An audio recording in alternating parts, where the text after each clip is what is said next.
So kind of, I guess, to give a little bit of the history of it. So grew up, I grew up Catholic, big Catholic family.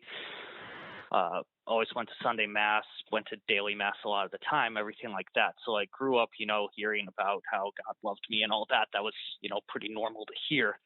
Um, but I guess where you'd say the kind of where the rubber met the road was so when I was 11 years old, um, one of my brothers died, which was obviously something that was incredibly difficult, incredibly painful, and it really flipped my whole world upside down.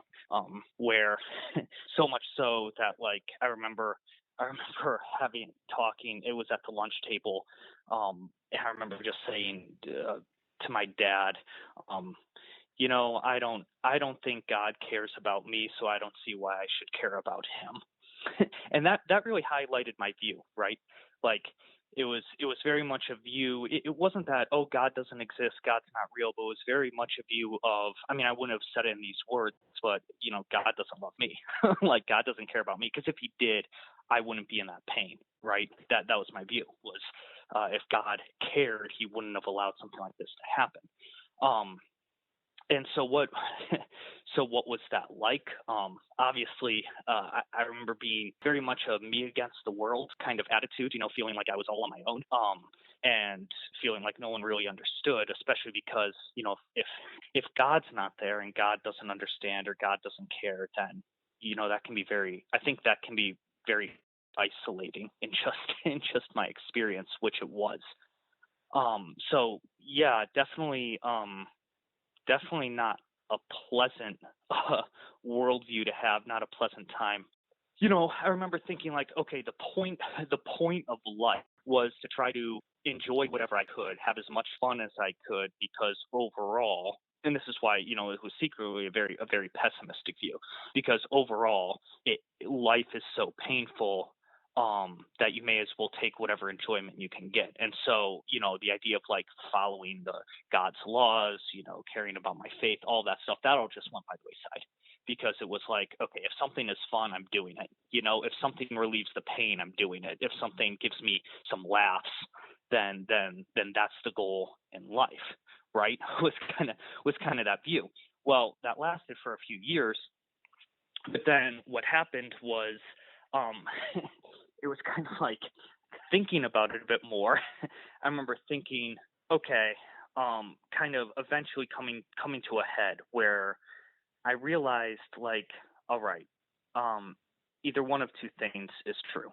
Either God actually exists, and I have to actually start living my life following him, right? Because otherwise, I think it's painful now. Like, what about eternity, right? Um, like, it makes no sense to try to like enjoy this life if eternity is going to be miserable, or God doesn't exist and the whole thing's just a sham to begin with. In which case, why am I pretending? Why why am I like kind of doing the things on the surface but really living my life in reality, not following God at all? And out of that kind of decision, where I realized, okay, I actually have to make, basically it was whatever I believe, I'm gonna have to actually like be living out, right? Now notice though, this still didn't come out of like an experience of God's love or anything at this point. This was just really like pure rational thought of like, okay, this is what makes sense. What I decided was, okay, rationally, I thought it makes sense that God exists. It makes more sense that God exists than he doesn't. And again, that was never really my issue. My issue wasn't that God doesn't exist. My issue was that he doesn't care, right?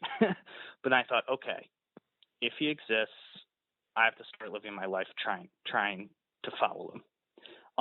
And so I went to confession, and I had been going to confession as, good Catholic and all, but I wasn't actually confessing anything that was serious. It was like the 7-year-old confessions, right?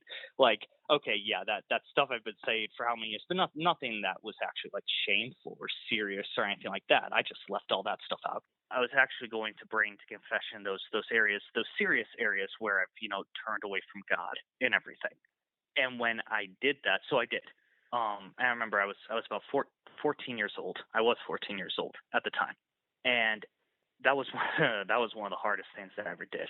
I felt God's love in that confessional in a way that I had never experienced before. His forgiveness. It was like a weight being lifted from my shoulders that I didn't even realize I had. It was like being, the the old analogy of being set free from your chains or something. But it was like I didn't even know I was a slave, but until I was set free from it.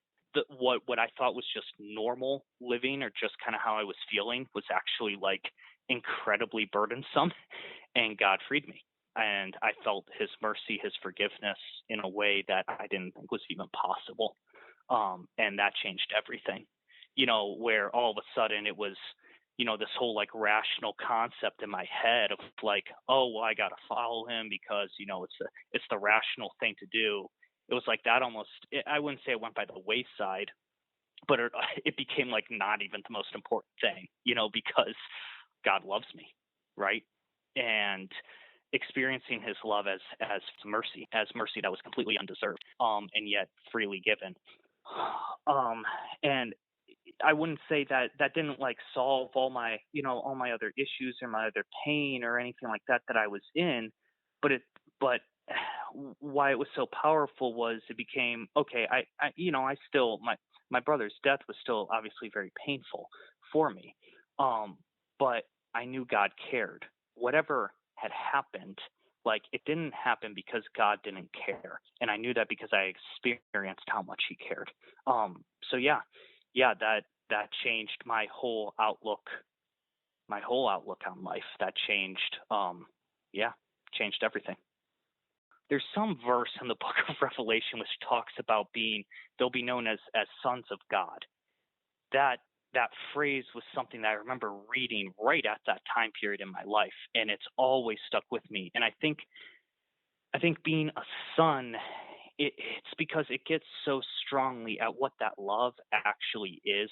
We talk about love an awful lot, and it can be very easy to kind of over sentimentalize it or whatever, not realize how real it actually is. But when you talk about being like a son of the Father, daughter of the Father, in my case, a son, right?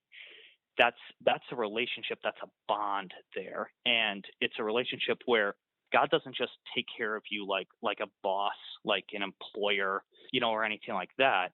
He's a father, which means to me, and what I've experienced is He always has my back. He's there.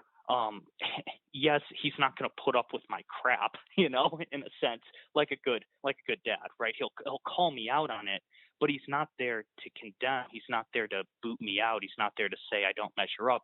He's always there to help me grow, like a good father.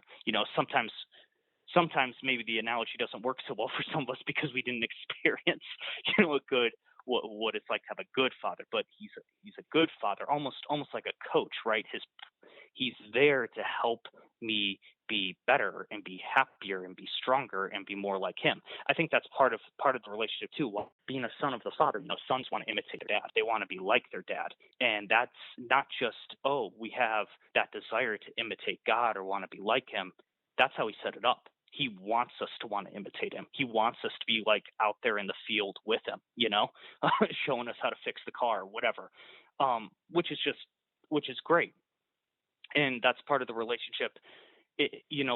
We're not just servants of God. We're not employees of God. I'm a son of God. Long before I really even realized it was God's way of expressing His love, but just still is so powerful, is through the beauty of the world, His creation. So whether it's a beautiful day, whether it's especially the mountains, I love going out west. I love going out to Colorado, Wyoming, seeing the mountains, the ocean. There's something about being in the middle of creation that it just shouts about God's goodness, about His own beauty, about His power, but also about He made this for me. Even something, the beauty of a day, the sun's out. I experience God's love for me in that, in a really powerful way, and I'd have to say that's certainly one of my favorite. So I would say two things. If someone hasn't experienced God's love or doesn't know it, I'd say the first thing basic thing is ask him to show it. Give him a chance. Like, ask him to show you. And the second thing, which really goes along with the first, is really give him a shot. Like, so in my own life, right? I didn't experience his love until I really was honest in the confessional. I think sometimes we don't. Sometimes we don't experience God's love because we're just so shut off to possibly open ourselves up in any way to it.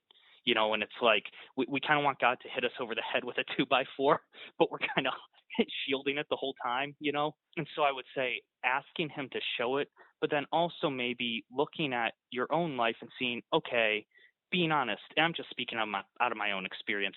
Being honest, like, are there patterns of behavior that really don't jive with God at all, and like maybe taking a step to try to like reconcile that. I think of the story of the prodigal son, and the son's away, and it's not like he experiences this depth of the father's love and then that brings him home. It's more like out of desperation. And it's not like he has to do this whole giant repentance or anything. It's as soon as his father sees him on the road, he's running to him, right? Yeah, I mean, that just shows the love the father has as soon as the son just even starts walking along. But it did take him to take that step. I see that in my own life. It was almost like I needed those areas where I was really acting apart from God and turning from Him. I kind of had to put those behind me, or try to. I had to take a step towards God, and He showered me with a love that I didn't even know existed.